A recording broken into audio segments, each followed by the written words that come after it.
HSC 26 আজকের ভিডিওতে তোমাদের অর্থনীতির দ্বিতীয় পত্রের টপ 200টা এমসিকিউ কভার করে দিব অ্যান্ড আই প্রমিস তোমরা এখান থেকে হুবহু কমন না পেলেও এই আদলেই তোমাদের প্রশ্ন পরীক্ষাতে আসবে।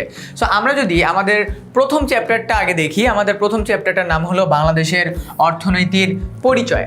তার মানে এই চ্যাপ্টার থেকে আমাদের কমপ্লেক্স কিছু না আসলেও আমাদের ক্রম বিকাশ বা হলো আমাদের অর্থনীতিটা আসলে কিভাবে আসছে এগুলো থেকে প্রশ্ন আসবে। প্রথম প্রশ্নটা যদি চলে যাই, অনেকে দেখে বলতে পারো এইটা বোর্ডের প্রশ্ন। ইয়াস, বেসিক নলেজ থেকে এই চ্যাপ্টারটাতে প্রশ্ন আসে। বাংলাদেশের ভৌগোলিক আয়তন কত? আমরা সবাই জানি 1,47,570 বর্গ কিলোমিটার। ঢাকা বোর্ড 2019 সালের প্রশ্ন, বাংলাদেশের মাঝখান দিয়ে কোন রেখা অতিক্রম করেছে? তোমরা জিওগ্রাফিতে এই টপিকটা পড়ছো, মকরক্রান্তি রেখা, কর্কটক্রান্তি রেখা। এটা আমাদের ম্যাপটাকে ইন্ডিকেট করে। সো বাংলাদেশের মাঝখান দিয়ে কোন রেখা অতিক্রম করে? এটা হবে কর্কটক্রান্তি রেখা। ঠিক আছে, এরপরে যদি যাই, কোন যুগে বাংলাদেশের কৃষি অর্থনীতিতে বাংলায় কৃষি অর্থনীতির প্রাধান্য লক্ষ্য করা যায়? তার মানে আমাদের দেশে আগে যে অর্থনৈতিক ব্যবস্থা ছিল সেই অর্থনৈতিক ব্যবস্থায় কোন টাইম জোনটাতে কৃষকদেরকে অনেক বেশি প্রাধান্য দেওয়া হয়। If I am not wrong, এটা প্রাচীন যুগ হবে। কারণ কি, প্রাচীন যুগে যে কোনো কিছুর সাথে কৃষিকে কানেক্ট করা হতো, কারণ ওইটাই তো আমাদের সোর্স ছিল যে থ্রুতে আমরা আস্তে আস্তে অর্থনীতিটাকে ডেভেলপ করতে পারছি। এরপরে যদি যাই, উৎপাদনের ভিত্তিতে বাংলাদেশের অর্থনীতির খাতসমূহকে কয় ভাগে ভাগ করা হয়? আমরা সবাই যেটাকে 3 ভাগে ভাগ করা হয়। একটা হলো আমাদের শিল্প, শিল্প আছে, কৃষি আসে, সেবা। শিল্প, কৃষি, সেবা। এরপরে যদি যাই, বাংলাদেশের কোন জেলায় পাহাড় নেই? এখন বলতে পারো ভাইয়া এগুলো তো জিওগ্রাফির প্রশ্ন, এখানে কেন? দেখো, এই চ্যাপ্টারটার নাম হলো বাংলাদেশের অর্থনীতির পরিচয়। তার মানে আমাদের দেশের ইকোনমিতে কোন জেলা কিভাবে ডেভেলপমেন্টে ভূমিকা রাখে বা তোমার সমৃদ্ধির দিকে ভূমিকা রাখে, এই জিনিসগুলো আমাদের এখানে আসবে। কোন জেলায় পাহাড় নেই? ডেফিনেটলি আমাদের কুষ্টিয়া জেলায়। কুষ্টিয়া আমার নিজের জেলা, আমার জেলায় কোনো পাহাড় নেই। এরপরে যদি যাই, বাংলাদেশের ইতিহাসের স্বর্ণযুগ কোনটি? আমি যদি তোমাদেরকে বলি, এই কোশ্চেনটা তোমাদের 3 স্টার একটা প্রশ্ন আছে। স্টার এভাবে না দিয়ে একটু সুন্দর করে দিই তোমাদের, যাতে মানে কেউ যাতে না বলো। এই কোশ্চেনটা একটা 3 স্টার প্রশ্ন, 5 স্টারই প্রশ্ন। কারণ কি, এই প্রশ্ন থেকে বিগত কয়েক বছরে প্রশ্ন আসছে। কয়েক বছরে কি প্রশ্ন আসছে? তোমাদেরকে ক নাম্বারে বলবে বাংলাদেশের ইতিহাসের স্বর্ণযুগ কোনটা, খ নাম্বারে বলবে বাংলাদেশের ইতিহাসের স্বর্ণযুগ কোনটি ব্যাখ্যা করো। মাল্টিপলস টাইপের আসতে পারে। সো এটা হবে আমাদের মুসলিম যুগ। এখন প্রশ্ন হলো ভাইয়া, কেন মুসলিম যুগকে আমাদের স্বর্ণযুগ বলা হয়? এইটা আমাদেরকে একটু জানতে হবে যে ভাইয়া মুসলিম যুগকে কেন আমাদের স্বর্ণযুগ বলা হলো। দেখো, মুসলিম যুগে আমাদের কোনো ভেদাভেদ ছিল না। কি ছিল না ভাইয়া? মুসলিম যুগে কোনো ভেদাভেদ ছিল না। যার যতটুকু অধিকার তাকে ততটুকুই প্রোভাইড করা হয়েছিল। এজন্য মুসলিম যুগকে আমরা স্বর্ণযুগ বলে থাকি। এরপরে গেলে, স্বাধীনতার পূর্বে বাংলাদেশের অর্থনীতির ঐতিহাসিক পটভূমি কয় ভাবে বিভক্ত ছিল? এটা হবে আমাদের 4 ভাগে বিভক্ত ছিল। 4 ভাগে বিভক্ত ছিল। এরপরে যদি যাই, 76-এর মন্বন্তর কখন হয়েছিল? এটা তোমরা সবাই জানো, 1176 সালে। 76-এর মন্বন্তর 1176 সালে হয়েছিল। এই প্রশ্নটা দেখো কতবার আসছে। বাংলাদেশের অর্থনৈতিক সমুদ্র সীমা হলো, আমাদের দেশে কতটুকু এরিয়া জুড়ে সমুদ্র সীমা আছে এইটা এখানে জানতে চাইছে। বাংলাদেশের অর্থনৈতিক সমুদ্র সীমা হলো তোমার 200 নটিক্যাল মাইল। এটা মনে রেখো, অ্যাডমিশন টেস্টে তোমাদের ডিরেক্ট ইকোনমিক্স থেকে প্রশ্ন না আসলেও তোমাদের জিকে থেকে প্রশ্ন আসবে, জেনারেল নলেজ থেকে প্রশ্ন আসবে। অ্যান্ড এই টাইপের প্রশ্নগুলো কিন্তু আসার একটু ভালোই পসিবিলিটি আছে। কোন দেশি বণিকরা, বণিকরা মানে কি জানো? বণিকরা মানে হলো ব্যবসায়ীরা। বণিকরা মানে হলো ব্যবসায়ীরা। কোন দেশের ব্যবসায়ীরা সর্বপ্রথম বাংলায় আসেন? তোমরা যারা মোটামুটি একটু হিস্ট্রি নিয়ে জানো, তোমরা সবাই এটা জানো যে পর্তুগিজরা আমাদের বাংলায় সর্বপ্রথম তোমার ব্যবসা করতে আসছে বা বাণিজ্য করতে আসছে। অ্যান্ড কোন ব্যক্তিটা আসছিল সে, তার যদি নাম জানো আমাকে কমেন্ট সেকশনে জানাই দিবা যে কোন ব্যক্তি, পর্তুগিজদের মধ্যে থেকে কোন ব্যক্তিটা আসছিল। বাংলাদেশের আঞ্চলিক সমুদ্রসীমা কত নটিক্যাল মাইল? দেখো, একটা হলো আঞ্চলিক আর একটা হলো মোট। আঞ্চলিক সমুদ্রসীমা হলো আমাদের 12 নটিক্যাল মাইল। এই নটিক্যাল মাইলের ক্যালকুলেশনগুলো আমাদের আসবে না, এগুলো নিয়ে কনফিউজ হওয়ার কোনো কারণ নাই। বাংলাদেশের প্রথম আদমশুমারি কখন হয়? আমরা জানি আদমশুমারি মানে হলো আমাদের দেশে বর্তমানে জনসংখ্যা কত আছে সেটার ইন্ডিকেটর। ওকে, তোমাদের প্রথম কখন হয়েছিল এটা না এসে তোমরা এটার সাথে সাথে বাংলাদেশে সর্বশেষ কবে আদমশুমারি হয়েছিল এটাও একটু পড়ে রেখো। বাংলাদেশের প্রথম আদমশুমারি হয়েছিল 1974 সালে। 1974 সালে আমাদের প্রথম আদমশুমারি হয়েছিল। এখন বলতে পারো ভাইয়া 1971 হলো না, 72 হলো না, 73 না, 74 কেন হলো? কারণ আমাদের দেশ যখন যুদ্ধের পরে মোটামুটি ভেঙে চুরে তো আমাদের দেশ ছান খান হয়ে গেছিলো। সো আমাদের দেশের কিছু মানুষ পাকিস্তানে ছিল, আমাদের দেশের কিছু মানুষ ভারতে ছিল, তাদের সবাই মোটামুটি যারা আসার তারা আস্তে আস্তে 1974 সাল মতো মানে 2-3 বছর সময় তার টেস্ট লাগে, তাই না? সো ওই টাইম জোনটার দিকে খেয়াল রেখে 1974 সালে আমাদের প্রথম আদমশুমারিটা হয়। কোন দেশে কত শতাংশ, মানে কোনো দেশে কত শতাংশ বনভূমির দরকার? আমি তোমাদেরকে মাল্টিপলস টাইম বলছি, প্রতিটা দেশে অ্যাটলিস্ট 25% বনভূমি দরকার।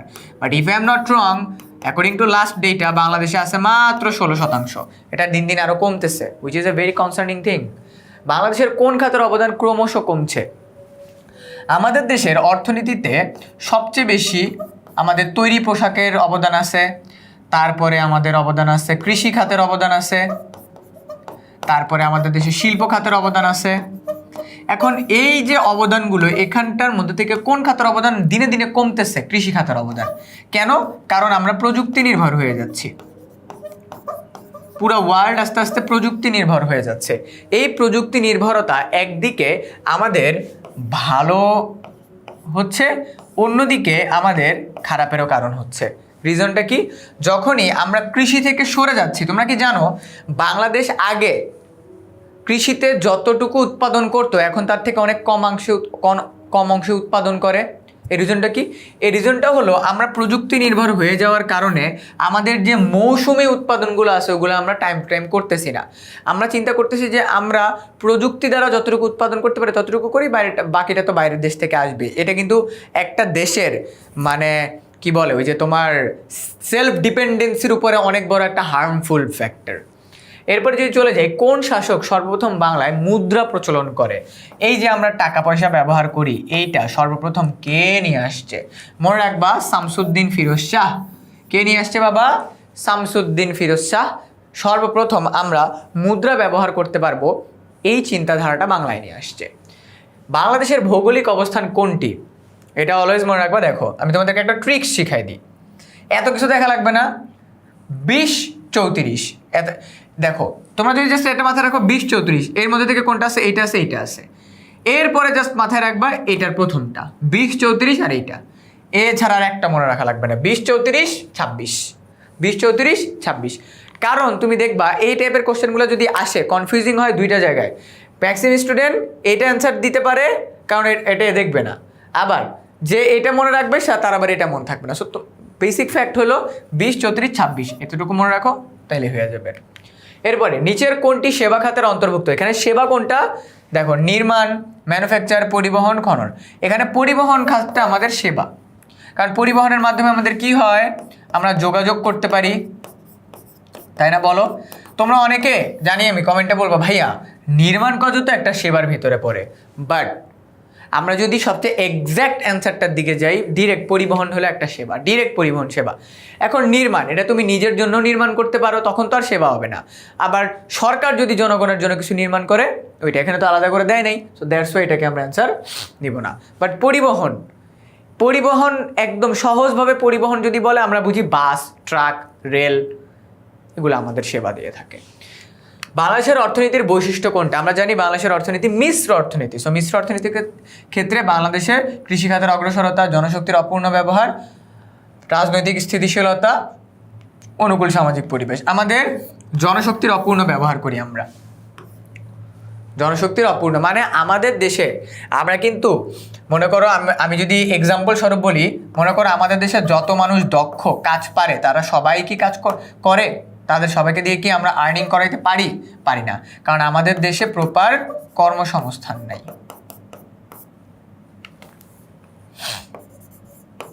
কর্মসংস্থান নেই আমাদের দেশে পর্যাপ্ত। এই যে পর্যাপ্ত কর্মসংস্থান না থাকার কারণে আমরা জনশক্তির পূর্ণ ব্যবহারটা করতে পারি না, অপূর্ণ ব্যবহারটা হয়ে থাকে আমাদের।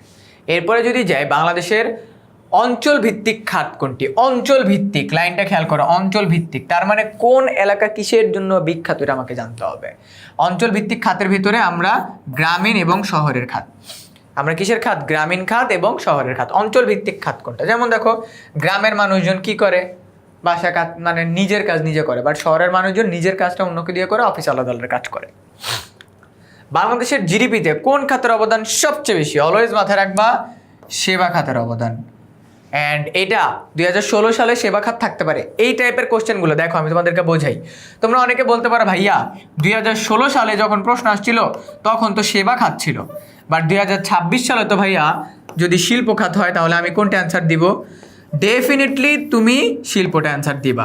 এজন্য তুমি যখন 2016 সালেরটা পড়তেছো, এই পড়ার টাইমে আমি তো তখনকারটাই নিব।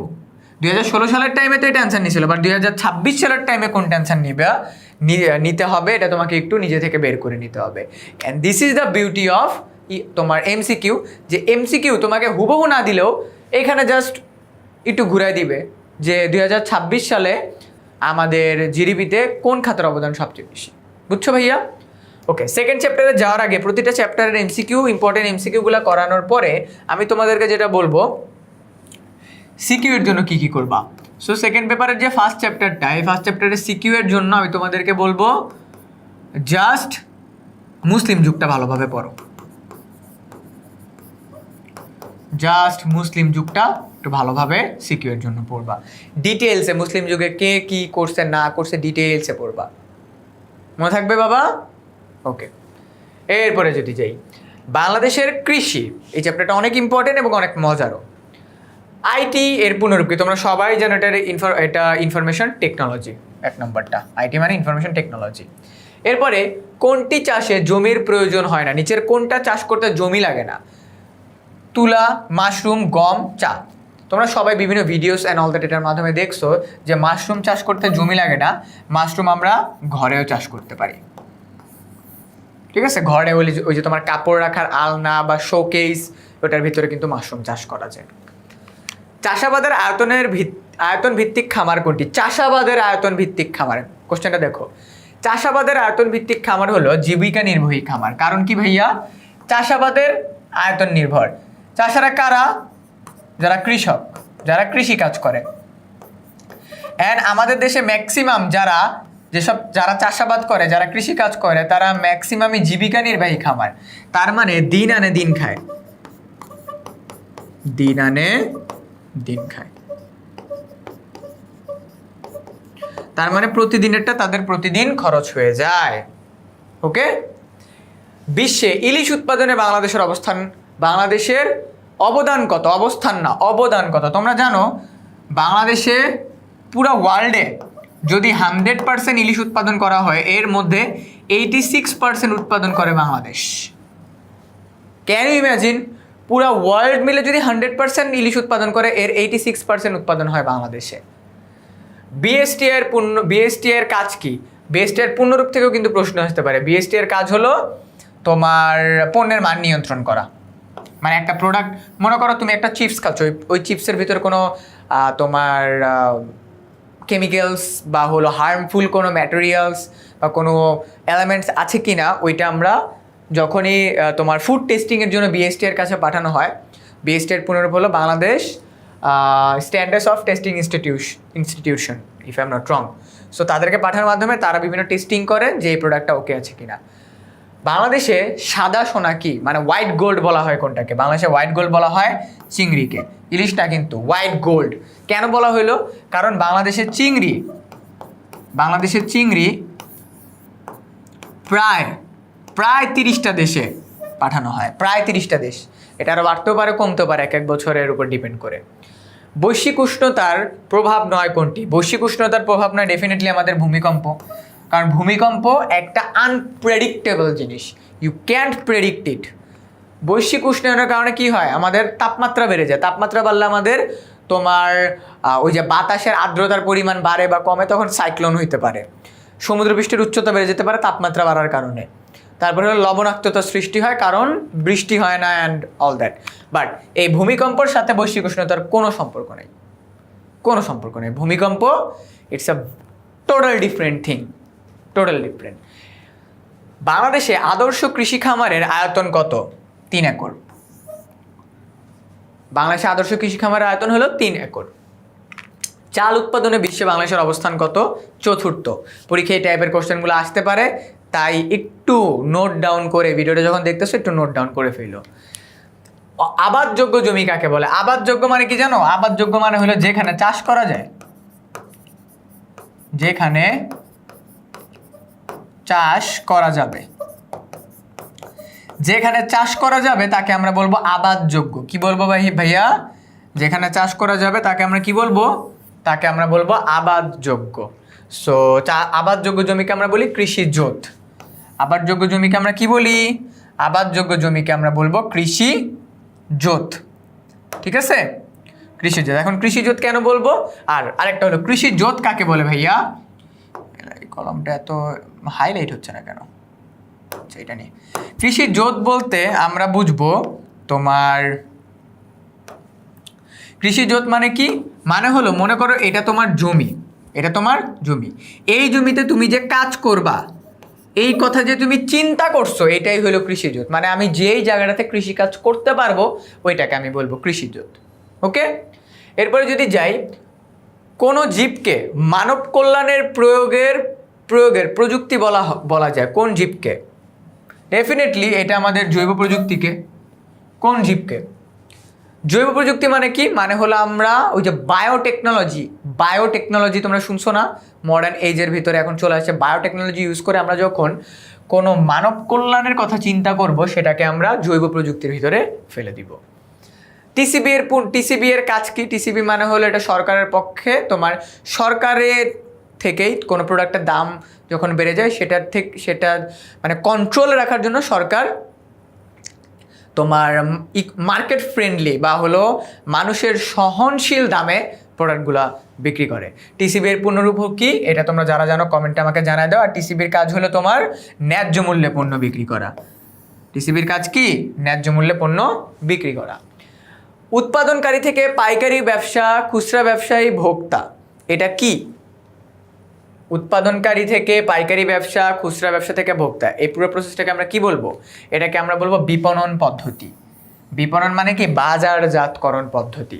তার মানে দেখো, এই যে উৎপাদন করলো, তার কাছ থেকে এর কাছে আসলো, এর কাছ থেকে এর কাছে, এর কাছ থেকে এর কাছে, একটা প্রোডাক্ট উৎপাদনকারী থেকে ভোগকারীর নিকট যাওয়ার পুরো প্রসেসকে আমরা বলি বিপণন পদ্ধতি। বাংলাদেশে কৃষির বৃহত্তম উপখাত কি? উপখাত মানে হলো কৃষির অন্তর্ভুক্ত যে খাতগুলো। বৃহত্তম মানে সবচেয়ে বড় হলো খাদ্যশস্য। বৃহত্তম শস্য তোমার উপখাত হলো শস্য। কারণ কি? এর ভিতরে আমার ধান, গম, ভুট্টা, পাট সব কিছু আছে।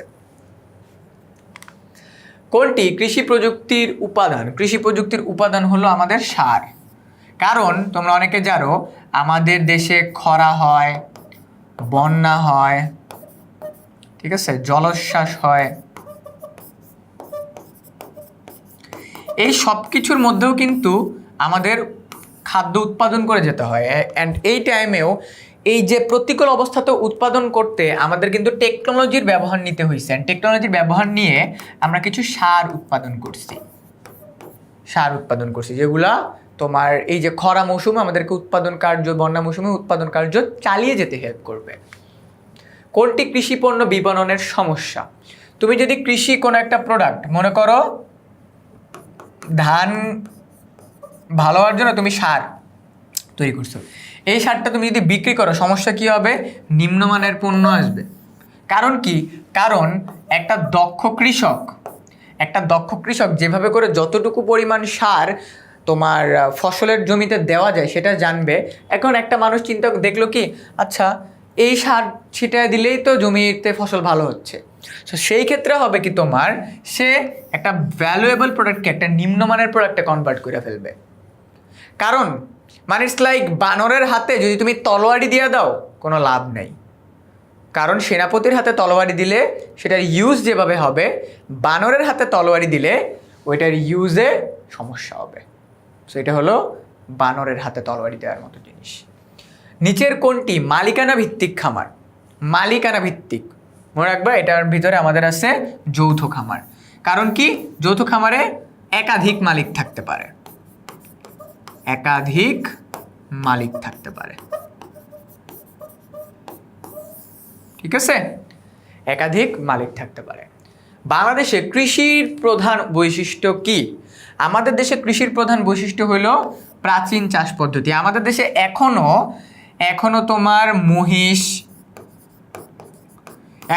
মহিষ দিয়ে চাষ, মানে তোমার ওই যে মাটি খনন, মাটি যে তোমার আলগা করে, এখনো মহিষ দিয়ে করা হয়। আগের কাল টাইমেও করা হয়তো, এখনো করা হয়। তোমরা জানো এখনো লাঙল দিয়ে কাজ করা হয়, এই পদ্ধতিগুলো কিন্তু এখনো রয়ে গেছে। ট্রাক্টর আসছে, বাট এই পদ্ধতিগুলো এখনো রয়ে গেছে। বাংলাদেশের অর্থনীতির মূল চালিকা শক্তি কোনটা? আমাদের দেশের অর্থনীতির মূল চালিকা শক্তি হলো কৃষি। কারণ দেখো, আমাদের দেশে তুমি যেই সাইডটাই চিন্তা করো না কেন, সেইখানেই কৃষি আছে। তুমি পোশাক উৎপাদন বলবা, তুলা কই থেকে আসে? কৃষি থেকে আসে। এরপরে তুমি পাট বলবা, পাট কই থেকে আসে? কৃষি থেকে আসে। তারপর হলো তোমার চিংড়ি বলবা, চিংড়ির উৎপাদন কিসের অন্তর্ভুক্ত? কৃষিকাজের অন্তর্ভুক্ত। সব কিছু কৃষিকে কেন্দ্র করে হয় আমাদের দেশে।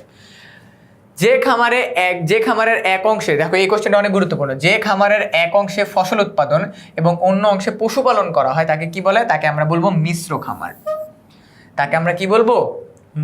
খামার। জিনিসটা একটু বুঝো।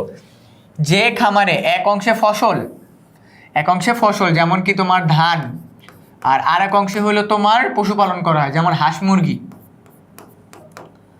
উৎপাদন করা, সেটাকে আমরা বলবো মিশ্র খামার। একসাথে ভ্যারাইটিস উৎপাদন করা হচ্ছে। সো আমরা যদি এবার সেকেন্ড চ্যাপ্টারের ইম্পর্টেন্ট টপিকগুলোতে চলে যাই, আমাদের দেশের কৃষির সম্ভাবনা, সমস্যা, এই দুইটা টপিক একটু ভালোভাবে পড়তে হবে। অ্যান্ড জিডিপিতে অবদান, এই কোশ্চেনগুলো একটু ভালোভাবে আমাদেরকে এই চ্যাপ্টারে পড়তে হবে, টপিকগুলো একটু ভালোভাবে পড়তে হবে, তাহলে সৃজনশীল অনেক ভালোভাবে অ্যান্সার করতে পারবা। থার্ড চ্যাপ্টারে যদি চলে যায়, বাংলাদেশের শিল্প, এই চ্যাপ্টারটা শুরু করার আগে তোমাদেরকে দুইটা জিনিস আমি একটু মাথায় দিয়ে দিই। এই চ্যাপ্টার থেকে তোমাদের যে সৃজনশীল আসবে সেটাতে ভালো করতে হলে তোমাদেরকে দুইটা জিনিস জানতে হবে। এক, সদস্য, যে কোনো শিল্পের সদস্য সংখ্যা কত, অ্যান্ড দেন যে কোনো শিল্পে টাকার পরিমাণ কত। দুইটা জিনিস, একটা হলো সদস্য আর একটা হলো টাকা। তোমরা দেখবা ক্ষুদ্র শিল্প, মাঝারি শিল্প, বৃহৎ শিল্প, বিভিন্ন ধরনের শিল্প আছে। এই শিল্পগুলোতে সদস্য কতজন, কোন শিল্পে সদস্য কতজন, কোন শিল্পে টাকার পরিমাণ কত, এই দুইটা জিনিস যদি তুমি ভালোভাবে পেরে যাও, বিলিভ মি, তোমার এই চ্যাপ্টার পুরাটাই চ্যাপ্টার তোমার কাভার আপ হয়ে যাবে।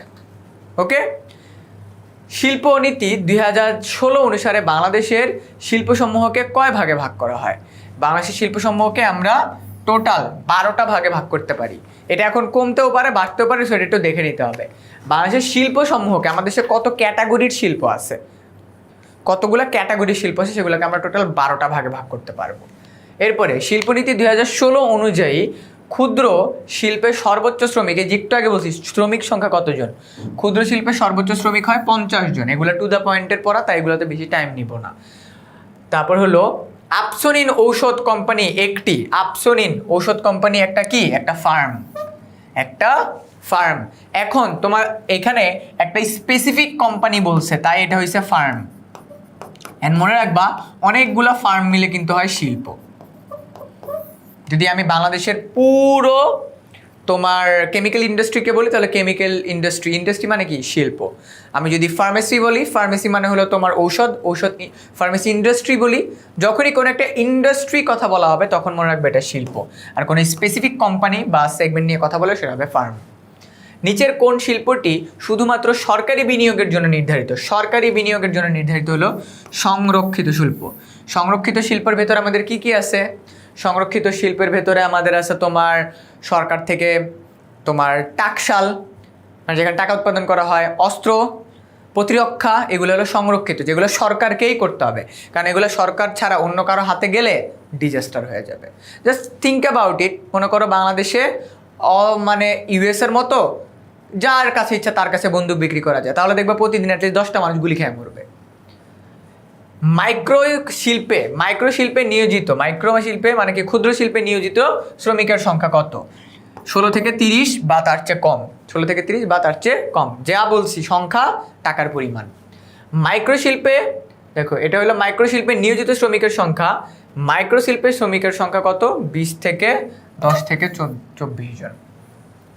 10 থেকে 24 জন নিয়োজিত শ্রমিকের সংখ্যা, আর এটা হলো খালি শ্রমিকের সংখ্যা, মানে যারা কাজ করে আর হলো যারা ডিসিশন মেক করে। জ্ঞান এবং পুঁজি নির্ভর উচ্চ প্রযুক্তি ভিত্তিক শিল্প কোন ধরনের শিল্প নামে পরিচিত? দেখো জ্ঞান এবং পুঁজি নির্ভর মানে যেখানে নলেজও লাগবে টাকাও লাগবে, এটা হবে আমাদের হাইটেক শিল্প। হাইটেক শিল্পের উদাহরণ দিব আমি, যে কোনো ধরনের আইটি ইন্ডাস্ট্রি যেখানে ইনফরমেশন অ্যান্ড টেকনোলজি নিয়ে কাজ করা হয়। ইনফরমেশনের জন্য লাগবে তোমার নলেজ, আর হলো টেকনোলজির জন্য লাগবে তোমার পকেটে টাকা। এরপরে অনেক বড় প্রশ্ন, দেখি কি বলছে। জনাব আব্দুল করিম একটি শিল্প প্রতিষ্ঠান স্থাপন করলেন যেখানে শিল্পনীতি 2016 অনুযায়ী তার নিয়োগ সীমা 10 লক্ষ টাকা থেকে 2 কোটি টাকা এবং শ্রমিক নিয়োগের পরিমাণ 16 জন থেকে 50 জন। আমাদেরকে ওভারঅল সব কিছু দিয়ে দিছে, এখানে একটাই আছে আমাদের, এটা হলো সেবা শিল্পের ক্ষুদ্র শিল্প। দেখছো বলে দিছি কিন্তু কি কি আসবে। বৃহদায়তন শিল্পের বিকাশের ফলে কি হয়? আমাদের উন্নত উৎপাদনের কৌশল ব্যবহার করা হয়। বৃহদায়তন শিল্পের বিকাশ মানে আস্তে আস্তে বড় হচ্ছে কোন জিনিসটার কারণে? উন্নত উৎপাদনের কৌশল ব্যবহার করে। আমাদের দেশে দেখবা তোমার উৎপাদন কার্যটাকে ভালোভাবে চালানোর জন্য কিছু জিনিসকে তোমার মানে বেঞ্চমার্ক হিসেবে, বেঞ্চমার্ক কি? যাকে দেখে আমরা শিখি। মনে করো আয়ারল্যান্ড কান্ট্রিতে কোনো একটা নতুন বিজনেস ইনোভেট হচ্ছে, আমরা তাদেরকে দেখে শিখে আমাদের দেশে ইমপ্লিমেন্ট করলাম, এটাই। এরপরে বাংলাদেশে কোন ধরনের শিল্প কর্মসংস্থান বেশি? অলওয়েজ মাথায় রাখবো আমাদের দেশে কুটির শিল্প সংস্থা বেশি, কারণ যে কোনো সময় এটাকে প্রতিষ্ঠা করা যায়, আস্তে আস্তে বড় হলে মানুষও বেশি কাজ করতে পারবে। বাংলাদেশের সর্বাধিক বৈদেশিক মুদ্রা অর্জন করে কে? ডেফিনেটলি এটা আমাদের তৈরি পোশাক। ঠিক আছে, দেখো তৈরি পোশাক আর একটা হলো বস্ত্র, তোমরা দুইটার মধ্যে কনফিউজড হতে পারবে, ভাইয়া বস্ত্র শিল্পও তো সেম। বস্ত্র শিল্প বলতে আমরা টোটালি আমাদের দেশের ভেতরের কথা বুঝতেছি, এটা মাথায় রাখো। বস্ত্র শিল্প বলতে আমরা দেশের ভেতরে মানুষজনের জন্য যে প্রোডাক্টটা বানাই ওইটাকে আমরা চিন্তা করতেছি। বাট যখনই আমরা টোটাল পোশাক শিল্প বলবো, আমরা দেশের বাইরে কতটুকু পাঠাচ্ছি, সেটা থেকে কি পরিমাণ রিটার্ন আসতেছে, প্রতি বছর আমরা কি পরিমাণ অর্ডারস পাচ্ছি, এই সব কিছুকে আমরা পোশাক শিল্পের ভেতরে রেখে দিব। ঠিক আছে, এরপরে বাংলাদেশের সবচেয়ে বেশি বৈদেশিক মুদ্রা অর্জনকারী পণ্য কোনটা? তৈরি পোশাক। প্রচুর পরিমাণ বৈদেশিক মুদ্রা অর্জন করি আমরা। বাংলাদেশে বেশিরভাগ শিল্প কোন ধরনের পণ্য উৎপাদিত হয়? আমাদের দেশে বেশিরভাগ পণ্য হলো ভোগ্য পণ্য, যেগুলা মানুষ মানে বা যেগুলোকে আমরা চূড়ান্ত দ্রব্য বলতে পারি। চূড়ান্ত দ্রব্য যেগুলো মানুষ ভোগ করে, মানুষ নিজে কনজিউম করে, সেটা। বাংলাদেশে পাহাড়ি অঞ্চলে চা উৎপাদিত হওয়ার মূল কারণ কি? ডেফিনেটলি পর্যাপ্ত বৃষ্টিপাত। ডেফিনেটলি আমাদের দেশে যেমন কোথায় হয়? শ্রীমঙ্গলের অ্যাভারেজ টেম্পারেচার অনেক ঠান্ডা, পর্যাপ্ত পরিমাণ বৃষ্টিপাত হয়। অনেকে বলতে পারো ভাই এটা তো শ্রমিক সস্তা, এটাও হইতে পারতো। আমাদের পাহাড়ি অঞ্চলে যদি আমাদের এটা কোশ্চেন এটা হতো বাংলাদেশে চা উৎপাদন এত ভালো করার কারণ কি, তখন আমরা এটাকে দিতে পারতাম আমাদের দেশে শ্রমিক সস্তা। মানে শ্রমিক সস্তা বলতে কি, তোমার তাদেরকে পর্যাপ্ত পরিমাণ টাকা দেওয়া না, কিন্তু তাদেরকে অনেক কম টাকা দেওয়া হয়, সেই জন্য হবে এটা পর্যাপ্ত বৃষ্টিপাত। নিচের কোনটি রপ্তানিমুখী শিল্প নয়? মানে কোনটা আমরা সচরাচর রপ্তানি করি না? আমরা কি গাড়ি রপ্তানি করি? বলো, আমরা গাড়ি রপ্তানি করি না। আই হোপ আমরা করতাম, তাহলে আমাদের 300% ট্যাক্স আশা করে দেওয়া লাগতো না। বাংলাদেশের রপ্তানি আয়ে কোনটির অবদান সবচেয়ে বেশি? আমাদের রপ্তানি করতে গিয়ে আমরা ডেফিনেটলি আমাদের তৈরি পোশাকের অবদান সবচেয়ে বেশি। আমাদের দেশ থেকে যে পরিমাণ পোশাক বাইরে কান্ট্রিতে পাঠানো হয়, সামটাইমস ইট ফিলস, মনে করো তুমি তোমার ভাইকে যে ইউএস থেকে আসতেছে ওকে বললা যে আমার জন্য কোনো একটা ক্লদিং আইটেম নিয়ে আসিস, there is a huge possibility ওই প্রোডাক্টটা বাংলাদেশের কোনো একটা গার্মেন্টস থেকে ইউএসএতে গেছে, ইউএসের কোনো একটা স্টোরে বিক্রি হচ্ছে, তোমার ভাই ইউএসের ওই স্টোরে গিয়ে ওই প্রোডাক্টটা কিনে আবার বাংলাদেশে নিয়ে আসছে, এটা যে হাই পসিবিলিটি। নিচের কোন দ্রব্যটি কুটির শিল্পের অন্তর্ভুক্ত? বেতের চেয়ার, হাত দিয়ে বানানো যায়। এরপরে সরকারি এবং বেসরকারি যৌথ উদ্যোগকে সংক্ষেপে কি বলবো আমরা? এটাকে আমরা বলতে পারি পি কিউব মানে হলো পিপিপি, পাবলিক প্রাইভেট পার্টনারশিপ। এরপরে পিপিপি এর পুনরূপ একটু আগে বললাম, পাবলিক প্রাইভেট পার্টনারশিপ। পোশাক শিল্পের দ্রুত বিকাশের জন্য কোনটি পরিত্যাগ করা উচিত? তৈরি পোশাক আমদানি করা। দেখো আমাদের যদি দ্রুত বিকাশ করতে হয়, আমাদের বাইরের দেশ থেকে প্রোডাক্ট আনা অফ করে দিতে হবে। লিটারালি অফ করে দিতে হবে। আমাদের দেশে যদি প্রপারলি ইনফ্রাস্ট্রাকচার, আইডিয়েশন, টেকনোলজি সব কিছুকে একসাথে করা হয়, we can create or made much more better clothing item, branded clothing item. So এই চ্যাপ্টার থেকে কী কী পড়বা না পড়বে এগুলো কিন্তু অলরেডি তোমাদেরকে বলে দিলাম। এবার চ্যাপ্টার 4, জনসংখ্যা, মানব সম্পদ, আত্মকর্মসংস্থান। এখান থেকে কেমন সিকিউ আসবে বলি। জনসংখ্যা কাকে বলে? মানব সম্পদ বা জনসংখ্যাকে মানব সম্পদে রূপান্তর করার উপায়। আর আত্মকর্মসংস্থান বলতে কি বুঝো? বাংলাদেশে আত্মকর্মসংস্থানের বর্তমান পরিস্থিতি, মানুষ কেন আত্মকর্মসংস্থানের দিকে ঝুঁকতেছে, কেন ঝুঁকতেছে না, এগুলো থেকেই সিকিউ আসবে আমাদের। বাংলাদেশে প্রথম আদমশুমারি করা হয় কত? 1974 সালে, এটা আমরা আগেই জানি। বাংলাদেশে সর্বপ্রথম জনশুমারি করা হয় কত সালে? জনশুমারি মানে কত মানুষ তোমার ইসের সাথে কানেক্টেড, এমপ্লয়মেন্টের সাথে কানেক্টেড, 2022 সালে। জনসংখ্যা পরিমাপে ব্যবহৃত পদ্ধতি কয়টা? 4টা পদ্ধতি আমাদের দেশে আছে। কোনটি? জনসংখ্যার ঘনত্ব নিয়ন্ত্রণের সূত্র। জনসংখ্যার ঘনত্ব নিয়ন্ত্রণের সূত্র হলো ডিপি ইকুয়াল টু টিপি ডিভাইড বাই টিএ। এগুলো বোঝানোর কিছু নেই, টু দ্য পয়েন্ট অ্যান্সার। মনে করো 2022 সালে বাংলাদেশে 20 লক্ষ জীবিত শিশু জন্মগ্রহণ করে। উক্ত বছরের মধ্য সময়ে মোট জনসংখ্যা 16 কোটি হলে সিবিআর কত? ভেরি সিম্পল, ভাগ করে দিব, জাস্ট ভাগ করে দিব, ভাগ করে দাও, দেখবা হয়ে যাবে। ঠিক আছে, ভাগ করে দিলেই হয়ে যাবে। সিবিআর মানে শিশু জন্মের হার কত? নিচের কোনটি দ্বারা জন্মহার পরিমাপ করা হয়? সিবিআর দ্বারা জন্মহার পরিমাপ করা হয়, চাইল্ড বার্থ রেট। নিচের কোনটি জনসংখ্যার আকারকে সরাসরি বৃদ্ধি করে? ডেফিনেটলি এটা আমাদের উচ্চ জন্মহার। একটা ফ্যামিলিতে 10টা বাবু হইল, এরকম যদি 50টা ফ্যামিলি হয় এক বছর, গড নোস কী কী হইতে পারে। জন্মগ্রহণ ছাড়াও বাংলাদেশে জনসংখ্যা বৃদ্ধির কারণ কি? দেখো, আমাদের দেশে মানুষজন বেশি জন্ম না নিলেও কোন কারণে জনসংখ্যা বৃদ্ধি পাইতে পারে? বহিরাগমন। মানে আমাদের দেশে যে Rohingya, definitely it's a very good initiative, but এই যে এত রোহিঙ্গা থাকার কারণে আমাদের দেশের জনসংখ্যার একটা সমস্যা হচ্ছে না? কারণ এই যে আমাদের দেশের, তারা তো আমাদের দেশের এখন একটা অংশ, তাদের ডেভেলপমেন্টের কথাও আমাদেরকে চিন্তা করতে হচ্ছে। কোন দেশে জনসংখ্যা বৃদ্ধির প্রভাব হচ্ছে? কৃষি জমির উপর চাপ বৃদ্ধি। কোন দেশে জনসংখ্যা বৃদ্ধির প্রভাব হচ্ছে? ওই দেশে কৃষি জমির উপর চাপ বৃদ্ধি পড়ে, কারণ উৎপাদন বেশি করতে হয়, বিনিয়োগ বেশি করতে হয়, অ্যান্ড যত বেশি উৎপাদন করবা তত বেশি খরচ হবে, তত বেশি তোমার ওয়েস্ট হবে। চিত্ত বিনোদন ও উন্নত শিক্ষার কারণে জন্মহার হ্রাস পায়। চিত্ত বিনোদন এবং উন্নত শিক্ষার হার মানে মানুষ যদি তোমার ব্রেনের দিক দিয়ে কোনো কি বলবো বিকাশ হয়, ভালোভাবে এডুকেটেড হয়, তাহলে মানুষ কম সুইসাইডাল চিন্তা ভাবনা করবে। জনসংখ্যার নির্ধারক কোনটি? জনসংখ্যার নির্ধারক হলো আমাদের নিট আবাসন, নিট অধিবাসন। জনসংখ্যার নির্ধারক কেন এটাকে বলা হলো? কারণ আমাদের দেশে একটা সার্টেন টাইমে কত মানুষ বসবাস করবে, এটা আমাদের কি পরিমাণ তোমার কি বলবো অধিবাসন বা থাকার জায়গা আছে ওইটার উপরে কিন্তু ডিপেন্ড করতেছে। জনসংখ্যা বৃদ্ধি পায় জ্যামিতিক হারে, এই কথাটা কে বলছে? এটা বলছে ম্যালথাস। এর কথাটা মনে রাখবা। একজন বলছে তোমার গাণিতিক হারে, একজন বলছে জ্যামিতিক হারে। বাংলাদেশের জনসংখ্যা বৃদ্ধির কারণ কোনটি? উচ্চ জন্মহার। জনাব শাহেদ পড়ালেখা শেষ করে চাকরি না খুঁজে একটা গরুর খামার প্রতিষ্ঠা করেন, তার প্রতিষ্ঠাকে আমরা কি বলবো? ডেফিনেটলি এটা একটা আত্মকর্মসংস্থান, সে তার নিজের কাজ নিজে করছে। বেকারত্বর অভিশাপ থেকে মুক্তি পেতে কোনটা গুরুত্বপূর্ণ? আত্মকর্মসংস্থান। একটি দেশের জনসংখ্যার পরিমাণকে প্রভাবিত করে পরিবার পরিকল্পনা, বাণিজ্যিক উদ্ধৃত, মৃত্যুহার। সো বাণিজ্যিক উদ্ধৃত না হইলেও, হ্যাঁ বাণিজ্যিক উদ্ধৃত আমাদের পরিবার পরিকল্পনাকে কোনো ইম্প্যাক্ট রাখে না। সো বাণিজ্যিক উদ্ধৃত না, পারিবারিক পরিকল্পনা আর মৃত্যুহার। দেশের জনগণ পরিবার পরিকল্পনার গ্রহণের ফলে কি হয়? দেশের জন্মহার বাড়বে না, এক হবেই না। যে দেশে তোমার জনসংখ্যা কন্ট্রোলে থাকবে এক হবেই না, 2-3 হবে। এখানে বলছে পরিকল্পনা করলে আবার জন্মহার কেমনে বাড়ে? দেশের জনসংখ্যার কাঠামোর বয়ঃসন্ধি লিঙ্গ দিকগুলো: প্রথম, বিবাহের গড় বয়স, পারিবারিক পরিকল্পনা কর্মসূচি, ভাষা ভিত্তিক জনসংখ্যা বন্টন। না, এটা 1 আর 2 হবে। ভাষার সাথে আমার এটার কি সম্পর্ক? আমার ল্যাঙ্গুয়েজ যে কোনো কিছুই হইতে পারে, আমার আগে প্রপার কি দরকার? মানে ব্রেইন বিল্ড আপ দরকার। মানব সম্পদ উন্নয়নের উপায়সমূহ হলো শিক্ষা প্রশিক্ষণ, পরিবেশ উন্নয়ন, চিত্ত বিনোদন। 1 2 3 তিনটেই। একটা মানুষকে ডেভেলপ করতে গেলে 3টে জিনিসই দরকার হয় আমাদের।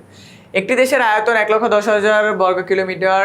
দেশটির জনসংখ্যা এত। জনসংখ্যার অত্যাধিক ঘনত্বের কারণে দেশটির সম্পদের উপর বড় চাপ, মানে মানুষের তুলনায়, মানে জায়গার তুলনায় মানুষ বেশি।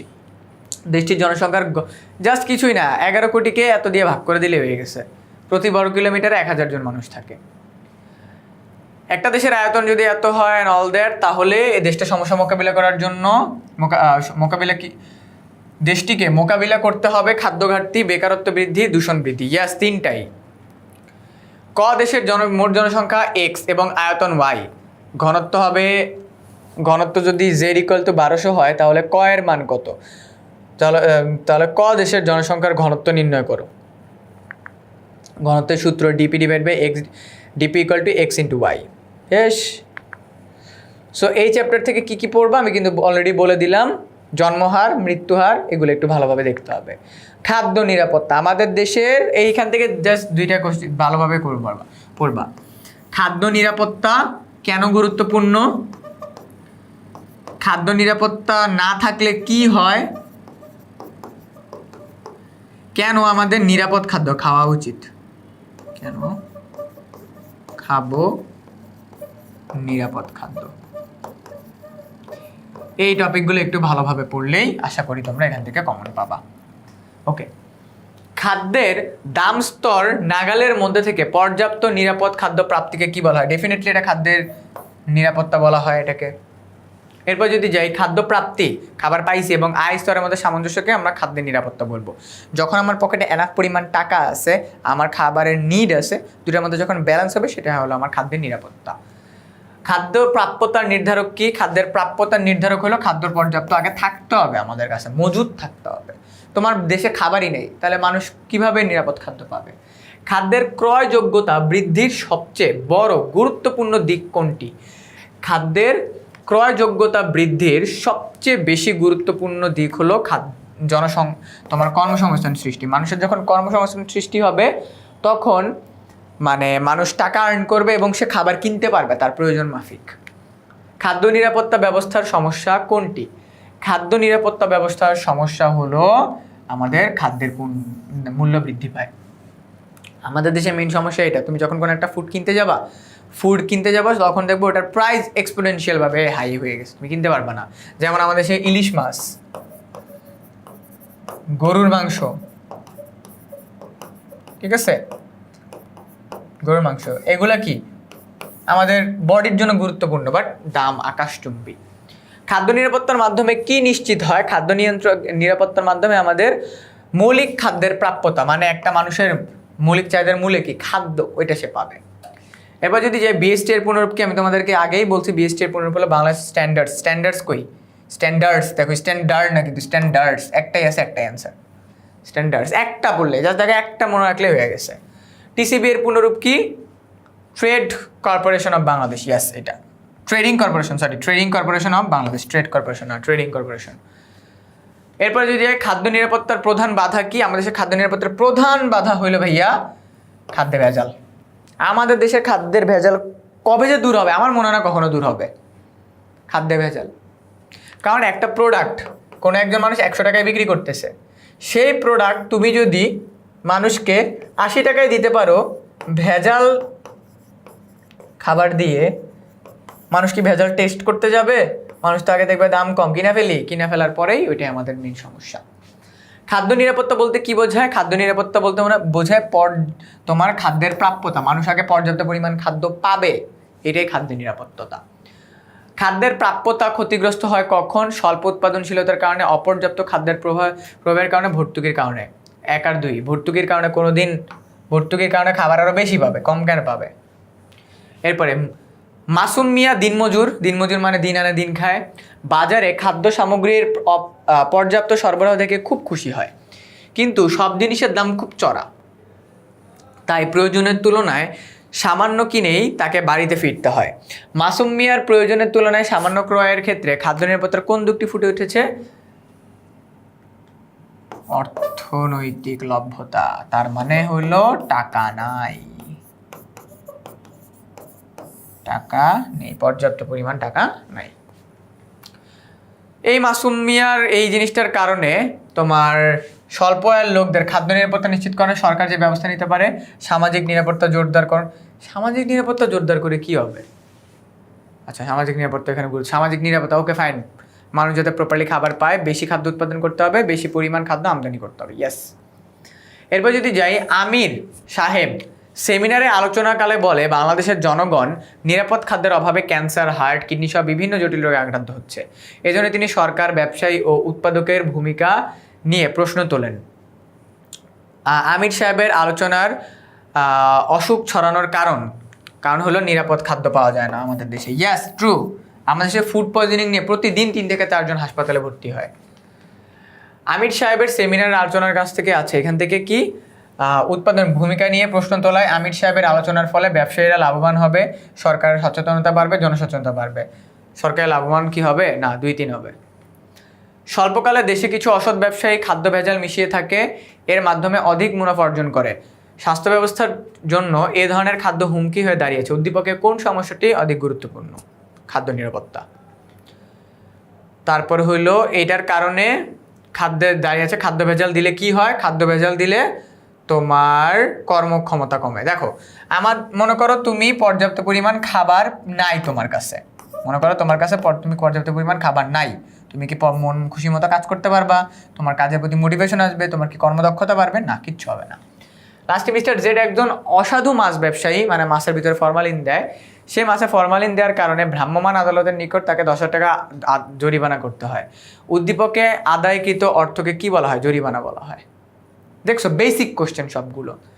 এরপরে মিস্টার জেড একজন অসাধু মাছ ব্যবসায়ী, মাছে ফরমালিন দেওয়ার কারণে 10,000 টাকা উদ্দীপকে উল্লেখিত শাস্তিসমূহের অর্থদণ্ড হয়। কর ফাঁকি দিলে, খাদ্য ভেজাল দিলে, ট্রাফিক আইন না মানলে, 3টা করলেই অর্থশাস্তি হবে। বাংলাদেশে নিরাপদ খাদ্য কর্তৃপক্ষ কত সালে গঠিত হয়? 2015 সালে গঠিত হয়। শেষ, আমাদের 5ম চ্যাপ্টারটাও কিন্তু শেষ। এবার আমরা যাচ্ছি অর্থায়ন চ্যাপ্টার। অর্থায়ন চ্যাপ্টারটা এমন চ্যাপ্টার, এখান থেকে 2টি সিকিউ আসার পসিবিলিটি আছে। 2টা সিকিউ আসার পসিবিলিটিস আমি বলে দিচ্ছি কোন কোন জায়গা থেকে সিকিউ আসবে। অর্থায়ন চ্যাপ্টার থেকে আমাদের তোমার সরকারি অর্থায়ন, সরকারি আর বেসরকারি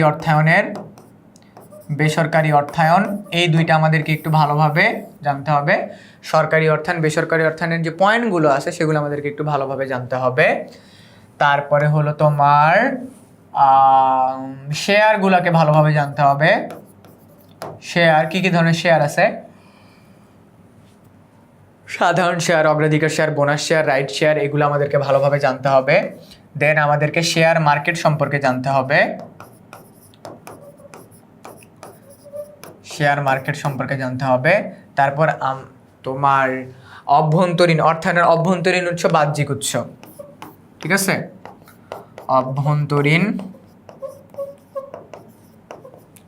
উৎস, বাহ্যিক উৎস, এই 2টা আমাদেরকে একটু ভালোভাবে পারতে হবে। এই কয়টা টপিক তুমি কভার করো, বিলিভ মি, তুমি পরীক্ষার হলে গিয়ে দেখবে এখান থেকেই প্রশ্ন আসছে। ওকে, এরপরে যদি যাই, অর্থায়নের বাহ্যিক উৎস কোনটা? প্রথম প্রশ্নই চলে আসছে।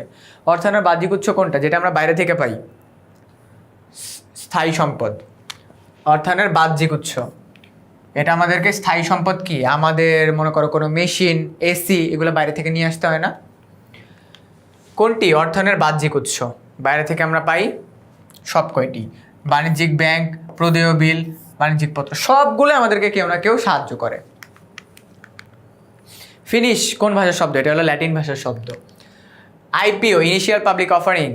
আইপিও মানে কি জানো? কোনো একটা প্রতিষ্ঠান যখন for the first time share মার্কেটে আসে, সর্বপ্রথম শেয়ার মার্কেটে ঢুকে, শেয়ার মার্কেটে আসছে কোনো কোম্পানি যদি for the first time share মার্কেটে আসে, তাহলে তাকে আমরা আইপিও করি বা আইপিও ভুক্ত করি, সেটাকে আমরা বলবো ইনিশিয়াল পাবলিক অফারিং। এরপরে অর্থায়নের বাহ্যিক উৎস কোনটা? অর্থায়নের বাহ্যিক উৎস হলো আমাদের প্রত্যক্ষ বিদেশিদের বিনিয়োগ। মনে করো বাইরের কান্ট্রি থেকে কেউ আমাদের কান্ট্রিতে ইনভেস্ট করছে। ব্যবসা প্রতিষ্ঠানের অর্থায়নের অভ্যন্তরীণ উৎস কোনটা? অভ্যন্তরীণ উৎস, খেয়াল করো, অবন্টিত মুনাফা। মানে ইটস লাইক, মনে করো তোমার প্রতিষ্ঠানে প্রতি মাসে 10 লাখ টাকা করে মুনাফা হয়। এই 10 লাখ টাকার মুনাফার মধ্যে মনে করো প্রতি মাসে 50,000 টাকা আলাদা করে একটা ফান্ডে রেখে দেওয়া হয়। এটা হলো অবন্টিত, মানে যেটা বন্টন করা হয় না, এটা কোম্পানির ভেতরের জিনিস, এটাকে অভ্যন্তরীণ উৎস বলা হয়। তারপর হলো তোমার ব্যবসা প্রতিষ্ঠানের অর্থায়নের প্রাথমিক উৎস কি? প্রাথমিক উৎস হলো অবন্টিত মুনাফা। একটা প্রতিষ্ঠানের টাকা দরকার, সে কই থেকে নিবে? বাইরে থেকে না নিতে পারলে অভ্যন্তরীণ কার থেকে নিবে? যেখানে তাদের টাকাটা সেভ করা ছিল সেই জায়গা থেকেই নিবে। এরপরে কেয়ার কি ধরনের প্রতিষ্ঠান? কেয়ার এটা একটা প্রতিষ্ঠান। কেয়ার কি ধরনের প্রতিষ্ঠান? এটা একটা বেসরকারি সংস্থা। এটা একটা বেসরকারি সংস্থা। অর্থায়নের উৎস কয়টি?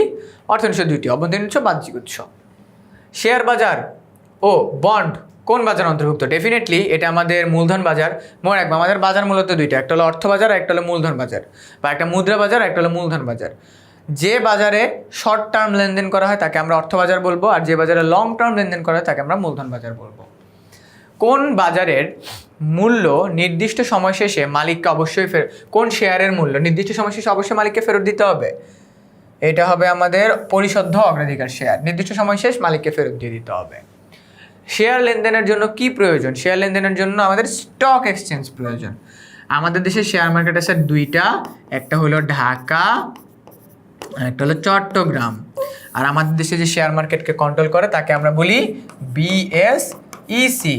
এটার পূর্ণরূপ আর হলো চট্টগ্রাম স্টক এক্সচেঞ্জ, হ্যাঁ, আর DSE। সো এটার আন্ডারে আমাদের এটা একটা। দীর্ঘমেয়াদে অর্থায়নের প্রয়োজনে কর্পোরেশনের শর্তাবলী সমন্বিত ঋণের দলিলকে আমরা কি বলবো? এটাকে আমরা বলবো বন্ড। এরপরে সরকারের সাধারণত যে ধরনের বন্ড বাজারে ছাড়ে তাকে কি বলা হয়? তাকে আমরা বলবো ট্রেজারি বন্ড। মনে রাখবা, ট্রেজারি বন্ড হলো বিনিয়োগ করার জন্য সবচেয়ে সেফেস্ট এরিয়া। কারণ যতক্ষণ পর্যন্ত সরকার দেউলিয়া না হচ্ছে, মানে সরকারের পকেট থেকে সব টাকা খরচ না হচ্ছে, ততক্ষণ পর্যন্ত তুমি তোমার টাকা ব্যাক পাবা। এরপরে যাচ্ছি, ওকে। এরপরে গেলে বাংলাদেশে মোট কয়টি স্টক এক্সচেঞ্জ আছে? একটু আগে বলছি দুইটা স্টক এক্সচেঞ্জ আছে আমাদের দেশে। চট্টগ্রাম স্টক এক্সচেঞ্জ কত সালে প্রতিষ্ঠিত হয়? 1995 সালে। বাংলাদেশে কত সালে সিকিউরিটিজ অ্যান্ড এক্সচেঞ্জ কমিশন আইন প্রণয়ন করে? এটা হবে 1993 সালে। এগুলো কিন্তু টু দ্য পয়েন্টে কোশ্চেন আসতে পারে। জনাব সাদ আবদুল্লাহ তার কারখানায় আয়তন বৃদ্ধি করার জন্য শেয়ার বাজার থেকে সরকারের অনুমতি নিয়ে অর্থ সংগ্রহ করার সিদ্ধান্ত গ্রহণ করলেন। জনাব সাদ আবদুল্লাহ কারখানায় ক্রেতারা প্রাথমিক অবস্থায় কোথা থেকে শেয়ার সংগ্রহ করবে? প্রাথমিক অবস্থায় তোমার কোম্পানি থেকে। প্রাথমিক অবস্থায় মানে শেয়ার মার্কেটে বা তুমি IPO পেতে গেলে তোমাকে আগে কোম্পানি থেকে টাকা সংগ্রহ করতে হবে। তারপরে জনাব সাদ এই কাজটা করবে বা সিদ্ধান্ত যুক্তিযুক্ত। তার এই সিদ্ধান্ত যুক্তিযুক্ত কিনা এটার কারণ কি? অর্থ পরিশোধে দীর্ঘমেয়াদী সময়সীমা থাকে। 2 হলো লোকসান হলে লভ্যাংশ পরিশোধ করতে হয়, লোকসান হলেও সুদ পরিশোধ করতে হয়। এটা 1 আর 2 হবে। লোকসান হলে আমাদেরকে সুদ পরিশোধ করতে হয়, লোকসান হলেও সুদ পরিশোধ করতে হয়, এটা নট নেসেসারি। মনে রাখবা, আমরা তখনই সুদ দিব যখন আমাদের প্রফিট হবে। যখন আমাদের কি হবে? প্রফিট হবে। সো 122 নম্বর প্রশ্নটা আমরা যদি দেখি, করিম সাহেব একজন ব্যবসায়ী, তিনি একটি কোম্পানি শেয়ার কিনে নির্দিষ্ট হারে লভ্যাংশ পেয়ে থাকেন। যদি কোম্পানিটি বিলুপ্ত হয়েও যায় তবুও করিম সাহেব তার মূলধন ফেরত পাবেন। দেখো কি বলছে, তিনি একজন ব্যবসায়ী, নির্দিষ্ট হারে সে লভ্যাংশ পায়, তার মানে সে অগ্রাধিকার শেয়ার হোল্ডার সম্ভবত, অথবা সাধারণ শেয়ার হোল্ডার। উদ্দীপকের করিম কোন ধরনের শেয়ার হোল্ডার? আমি বলছি না তোমাদেরকে অগ্রাধিকার বা প্রেফারেন্স।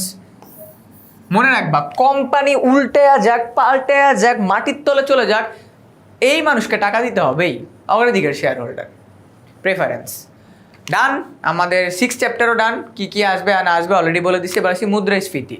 মুদ্রাস্ফীতি থেকে আমাদের একটা জায়গায় আছে মুদ্রাস্ফীতির ক্যালকুলেশন আর হলো প্রকারভেদ। বাই দ্য ওয়ে, তোমরা কি জানো আসলে মুদ্রাস্ফীতি কি? আমি সহজভাবে বলে দিই। আজ থেকে 5 বছর আগে চিন্তা করো, আজ থেকে 5 বছর আগে তুমি 200 টাকা দিয়ে যেই কাজ করতে পারতা, এখন তোমার সেই সেম কাজটা করতে অলমোস্ট 300 টাকা লাগতেছে। ঠিক না ভাই? ঠিক, অবশ্যই ঠিক। এই যে তুমি আজ থেকে 5 বছর আগে 200 টাকা দিয়ে যে কাজ করতে পারতো, ওই সেম কাজ তোমার এখন 300 টাকা দিয়ে করতে হচ্ছে। এই যে টাকার মান কমে গেছে, এই যে টাকার মান কমে গেছে, এইটাকে আমরা বলবো মুদ্রাস্ফীতি। সময়ের সাথে সাথে টাকার মান কমে যাওয়াকে আমরা বলবো মুদ্রাস্ফীতি। চলো আমরা MCQ সলভ করি। Inflation is such a situation when too much money chases too few goods. সংজ্ঞাটি কে প্রদান করেন? কুলবার্ন। এই কথাটা যদি তোমার মাথায় ঢুকে, তুমি আজীবন আর কোনোদিন মুদ্রাস্ফীতি নিয়ে সমস্যায় পড়বে না, আজীবন আর কোনোদিন। এরপর যদি যাই, মুদ্রাস্ফীতি এরূপ একটি পরিস্থিতি যখন অর্থের মূল্য ক্রমাগত হ্রাস পায় এবং দ্রব্যের দাম ক্রমেই বৃদ্ধি পায়। উত্তরে কে করছে? ক্রাউথার বলছে এটা। 125 নম্বর প্রশ্নটা যদি আমরা দেখি, মুদ্রাস্ফীতির ফলে তোমার নিম্ন আয়ের লোকের উপর কি প্রভাব পড়বে? যাদের আয় অনেক কম তারা ডেফিনেটলি ক্ষতিগ্রস্ত হবে। তারা কি হবে? নিম্ন আয়ের মানুষরা, তারা ডেফিনেটলি ক্ষতিগ্রস্ত হবে। মুদ্রাস্ফীতির কারণ কিং না, এটা কি হবে? মুদ্রাস্ফীতির কারণ কি? মুদ্রাস্ফীতির কারণ হলো অর্থের যোগান বৃদ্ধি। তার মানে মানুষের কাছে প্রয়োজনের পরিমাণ টাকা মানুষের কাছে চলে আসছে, প্রয়োজনের অতিরিক্ত। তারপরে মুদ্রাস্ফীতির ফলে কে লাভবান হবে? মনে রাখবা, যখনই মুদ্রাস্ফীতি হয় তখন এক ক্যাটাগরির মানুষের লাভবান হয়, উৎপাদনকারী। তাদের কাছে টাকা বেশি, তারা বেশি উৎপাদন করতে পারে, উৎপাদনকারী। নিচের কোনটির কারণে মুদ্রাস্ফীতি সৃষ্টি হয়? অর্থ সরবরাহ বৃদ্ধি। ব্যাংক বাজারে ইচ্ছা মতো টাকা ছেড়ে দিছে, নাও বাবা, যার ইচ্ছা তত টাকা নাও। চাহিদা বৃদ্ধিজনিত মুদ্রাস্ফীতির প্রধান কারণ কি? চাহিদা বৃদ্ধিজনিত মুদ্রাস্ফীতির প্রধান কারণ হলো অর্থের যোগান বৃদ্ধি। মানুষের প্রয়োজন টাকা, সেই প্রয়োজন অনুযায়ী বাজারে সরকার টাকা ছাড়ছে, ব্যাংক টাকা ছাড়ছে, মুদ্রাস্ফীতি শুরু হয়ে গেছে। প্রকৃত মুদ্রাস্ফীতি কখন দেখা যায়? পূর্ণ নিয়োগের পরে প্রকৃত মুদ্রাস্ফীতি কখন দেখা যায়? তার মানে অ্যাকচুয়ালি আমাদের দেশে ইম্প্যাক্ট পড়তেছে যখন সব মানুষ সব সেক্টরে ভালোভাবে টাকা পয়সা আর্ন করতেছে, তখন অ্যাকচুয়ালি বোঝা যায় যে আমাদের দেশে মুদ্রাস্ফীতি কতটুকু। বাই দ্য ওয়ে, এখন 2026 সালে বাংলাদেশের মুদ্রাস্ফীতির পরিমাণ কত? এটা যারা জানো ভিডিওর কমেন্টে জানো আমাকে। ধরি 2022 সালের দাম স্তর 120 এবং 2018 সালের দাম স্তর 110, তাহার মুদ্রাস্ফীতি কত? পার্থক্য করলেই হয়ে যাবে 9%। সিপিআই এর পূর্ণরূপ কি? Consumers price index. ভিত্তি বছর মানে বর্তমান বছর দাম স্তর 20 টাকা, ভিত্তি বছর মানে আগের বছর দাম স্তর ছিল 20 টাকা, চলতি বছর হয়েছে 30 টাকা। মুদ্রাস্ফীতির হার কত? 50%। মুদ্রাস্ফীতির হার কত? হাফ বেড়ে গেছে।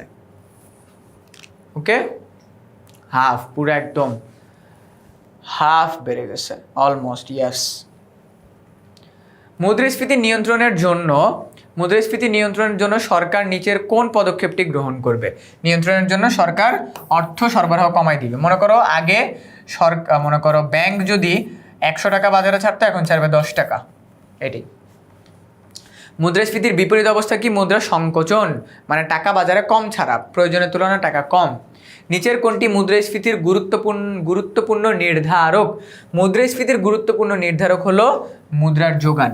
তার মানে অ্যাকচুয়ালি আমাদের দেশে এক একটা মানুষের পকেটে কতটুকু টাকা আছে, ওইটার কারণে সে কী কী জিনিস কিনতে পারতেছে, অ্যান্ড কিনে তার পকেটে কি টাকা থেকে যাচ্ছে নাকি সে টাকাকে ওয়েস্ট করতেছে না কি করতেছে, এই যে প্রয়োজনের অতিরিক্ত টাকা তার পকেটে আসে নাকি না, এইটা জানাটাই হলো মুদ্রার যোগান বা মুদ্রাস্ফীতির মেইন ফ্যাক্টর।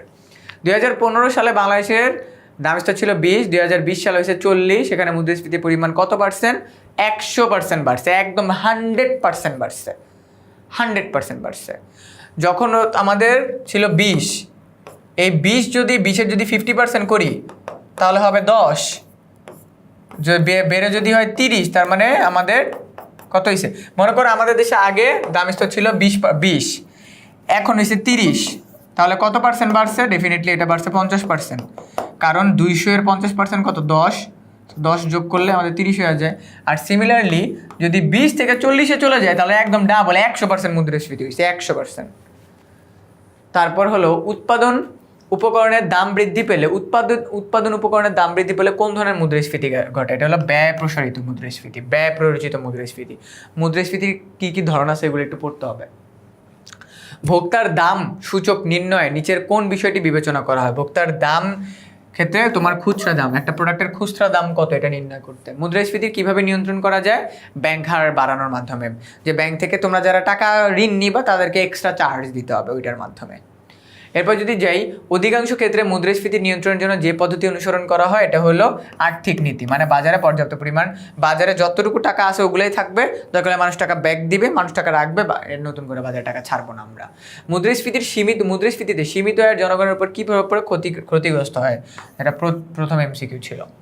ওকে, আমাদের সপ্তম চ্যাপ্টারটাও ডান। এবার আমরা অষ্টম চ্যাপ্টারে যাব, আন্তর্জাতিক বাণিজ্য। এই জায়গা থেকে জাস্ট কয়েকটা জিনিস পড়বা। আন্তর্জাতিক বাণিজ্যে পৃথিবীতে বর্তমান অবস্থা কি? বাংলাদেশ কাদের সাথে আন্তর্জাতিক বাণিজ্য করে, এটা আন্তর্জাতিক বাণিজ্যের সমস্যাগুলো কি কি, সম্ভাবনাগুলো কি কি।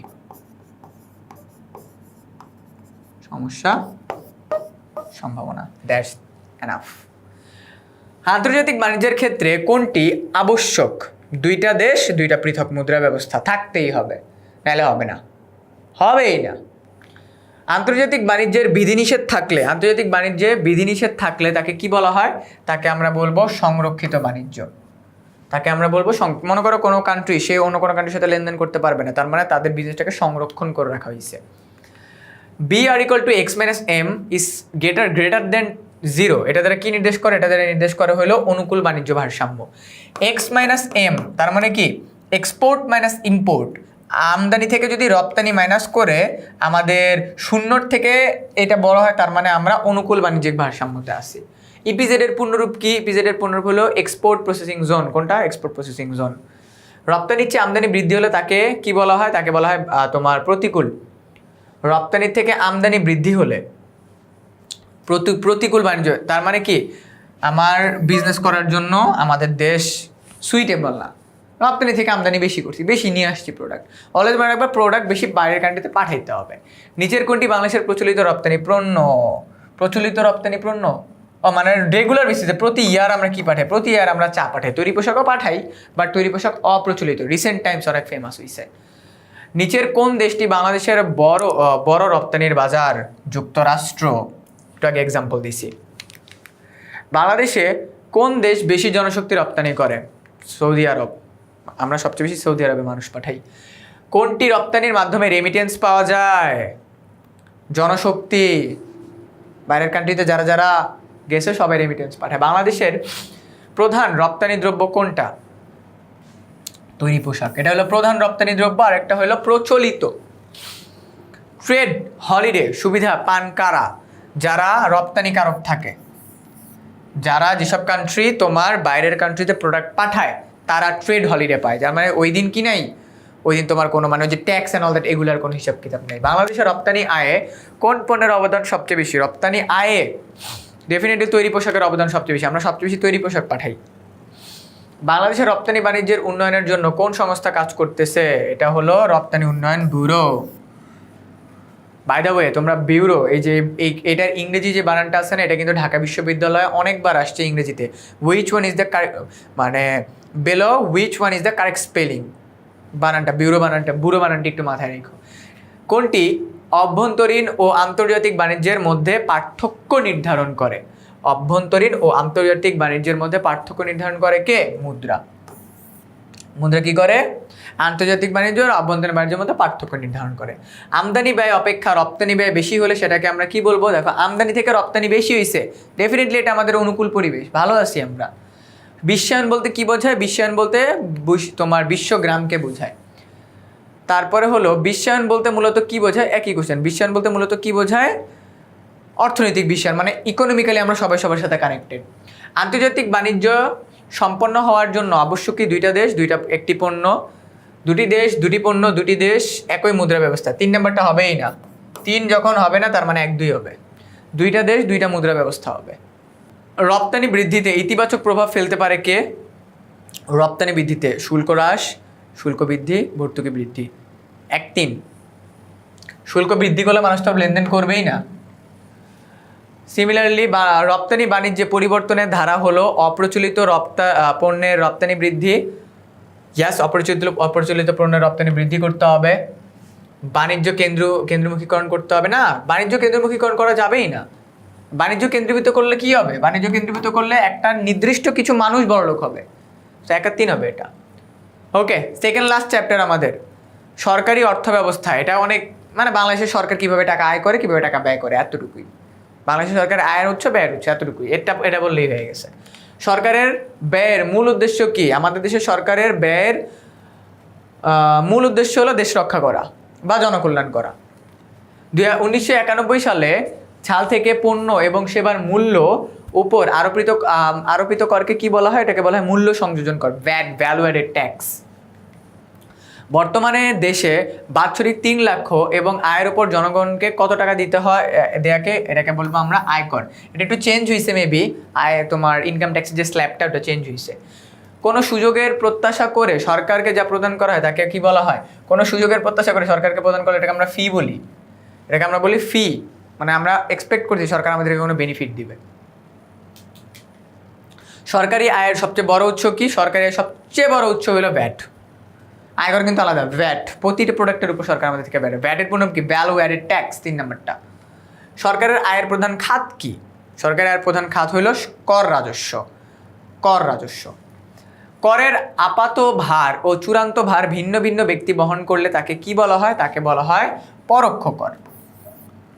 মানে কে টাকা দিতেছে এটা বুঝবা না, মানে টাকা আসতেছে ইনডাইরেক্ট ওয়েতে। দেশের অভ্যন্তরে উৎপাদিত দ্রব্য সামগ্রীর ওপর কোন ধরনের শুল্ক আরোপ করা হয়? আবগারি শুল্ক। আমার দেশের ভেতরে আমি কোনো সেন্সিটিভ বা একটু তোমার হার্মফুল প্রোডাক্ট যদি আমি বানাই সেটাকে আমাকে আবগারি শুল্ক দিতে হবে। নিচের কোনটি প্রদানের মাধ্যমে সরকারের কাছ থেকে প্রত্যক্ষ কোনো সুবিধা আশা করা যায় না? কর দিলে তুমি কর সবাইকে দিতেই হবে, এর থেকে তুমি যদি সরকারকে এক্সট্রা কোনো ফি দাও যে তুমি বেনিফিট চাও তাহলে তুমি পাবা।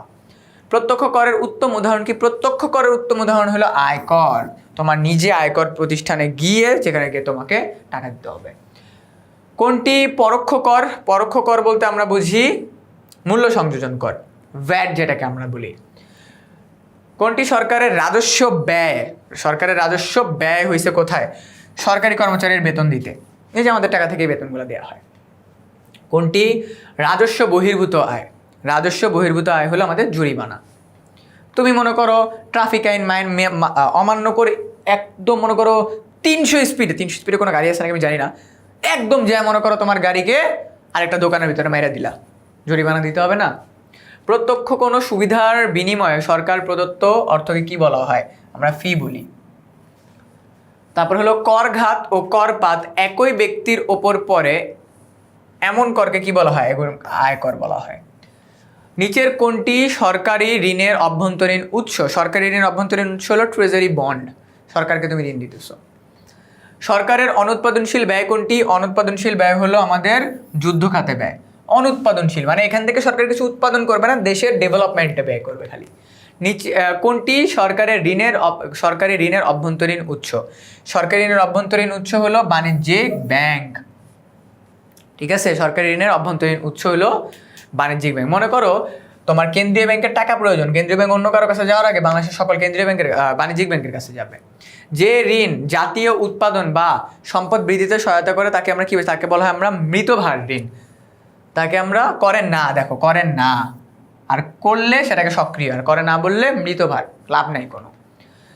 লাস্ট চ্যাপ্টার, এই চ্যাপ্টারটা থেকে জাস্ট আমাদের দেশে কয়েক বছরে কি কি উন্নয়ন পরিকল্পনা করা হয়েছে, দ্যাটস ইট। একটা সিকিউ আসতে পারে। স্বাধীনতার পরবর্তী কয়টি দ্বিবার্ষিকীয়, দেখো কয়টি দ্বিবার্ষিকীয় পরিকল্পনা করা হয়েছে? একটা দ্বিবার্ষিকীয় পরিকল্পনা করেছে স্বাধীনতার পরে। পরিকল্পনা প্রণয়নের প্রথম কোনটি নির্ণয় করা হয়? আমার লক্ষ্যমাত্রা কি, আমার টার্গেট কি অ্যাচিভ করতে চাই আমি। কোন অর্থব্যবস্থা কেন্দ্রীয় পরিকল্পনার মাধ্যমে? এটা ডেফিনেটলি সমাজতান্ত্রিক অর্থব্যবস্থা, একটা নির্দিষ্ট তোমার জায়গা থেকে আসে, সরকার থেকে আসে।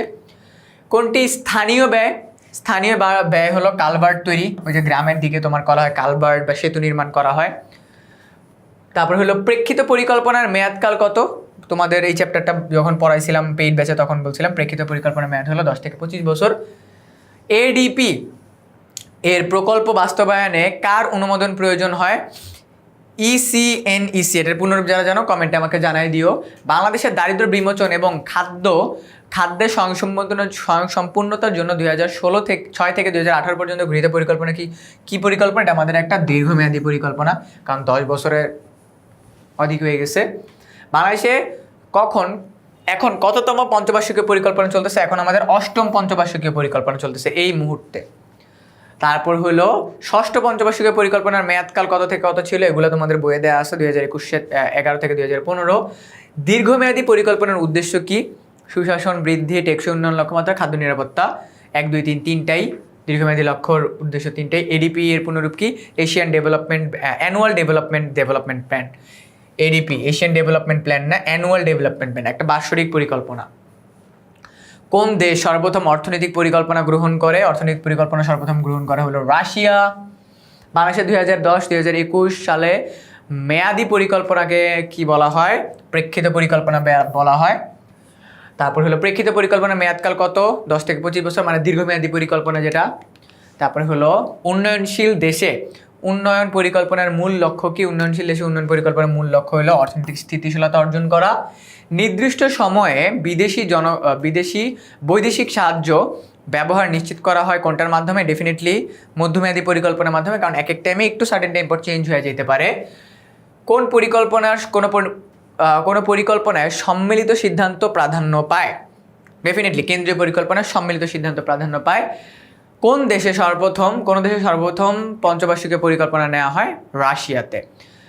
200টা বলছিলাম, এক্সট্রা আরও 1-2টা বলাই দিচ্ছি। প্রাচীন প্রথম পঞ্চবার্ষিকীয় পরিকল্পনা কোন সালে গৃহীত হয়? 1973 সালে। একটা এক্সট্রা পড়াইছি। সো এরই মাধ্যমে আমি তোমাদেরকে ইকোনমিক্স সেকেন্ড পেপারের চ্যাপ্টার 1 থেকে একদম 10 পর্যন্ত 201টা এমসিকিউ পড়াইছি। অ্যান্ড তোমরা ট্রাই করবা সেকেন্ড পেপার যখন তোমরা লিখবা, সিকিউ এর জন্য লিখবা, তখন ট্রাই করবা গতে চিত্র দিতে অথবা পয়েন্ট দিতে। অ্যান্ড পয়েন্টগুলো যখন 1, 2, 3, 4 দিতেছো, এগুলোকে নীল কলম দিয়ে দিও, তাহলে তোমরা ইনশাল্লাহ বেটার মার্ক পাবা। অলসো সেকেন্ড পেপারে ভালো করার জন্য তোমাদের কিন্তু ক খতেও ভালো করতে হবে। প্রতিটা সৃজনশীল ক খতে কিন্তু তোমার 2 আর 1 3 করে মার্ক আছে। 3 × 7, 3 সাথে যদি 21 মার্ক শুধু ক খতেই আছে। সো এই ক খগুলোতে ভালো করার জন্য তোমাদেরকে আমি এই ভিডিওর কমেন্ট সেকশনে গেলে তোমরা একটা পিডিএফ এর লিঙ্ক পেয়ে যাবা, যেখানে লেখা আছে অর্থনীতির দ্বিতীয় পত্রের ক খ এর সাজেশন। ওইটা পেয়ে যাবা, পার চ্যাপ্টার বেসিসে 10টা-20টা করে দেওয়া আছে। এগুলো পড়ে ফেললে ইনশাআল্লাহ তোমরা কমন পাবা। অলসো এই 200টা এমসিকিউ নিয়ে কারো যদি কোনো প্রশ্ন থাকে সেটা আমাকে এই ভিডিওর কমেন্ট সেকশনে জানিয়ে দাও। সো এইচএসসি 26, আই হোপ তোমাদের অর্থনীতির দ্বিতীয় পত্র পরীক্ষাটা অনেক ভালো যাবে। এক্সাম হলে গিয়ে মাথা ঠান্ডা রাখবা, কোশ্চেন ভালোভাবে পড়বা, ইনশাআল্লাহ প্রশ্ন সহজ হবে অ্যান্ড তোমরা ভালোভাবে অ্যান্সার করতে পারবা। সো সবাইকে অর্থনীতির দ্বিতীয় পত্র পরীক্ষার জন্য অল দ্য ভেরি বেস্ট। আল্লাহ হাফেজ সবাইকে।